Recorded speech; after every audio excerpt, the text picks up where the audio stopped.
सर्वप्रथम तर मी माझ्या वॉर्डातील सर्व मतदारांचे मनपूर्वक आभार मानेन का मी पुन्हा त्यांच्या समोर ज्यावेळेस निवडणुकीसाठी मतांसाठी सामोरा गेलो त्यांनी माझ्यावर पुन्हा विश्वास दाखवला आणि या विश्वासाला मी यापुढे सुद्धा सार्थ ठरण्याचा प्रयत्न करीन।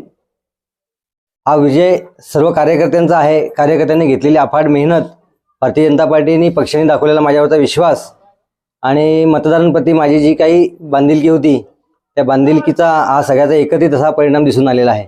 विकास कामांसंदर्भात काय बोलाल? माझा वॉर्ड जो आहे या वॉर्डमध्ये ज्या प्राथमिक समस्या होत्या त्याला मी विकास काम नाही म्हणणार, रस्ते, गटारी, विद्युत पथदिवे हे प्राथमिक समस्या त्या सोडवण्याचा मी 70% प्रयत्न मागच्या टर्ममध्ये मी केलेला आहे मागच्या।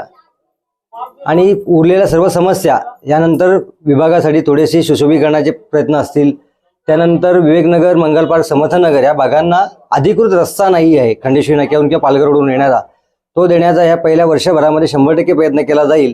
आणि हा वॉर्ड एक विकासाच्या दृष्टीने संपूर्ण वाडी शहरासाठी एक मॉडेल असेल असा माझा या पुढच्या टर्मसाठीचा मानस असेल।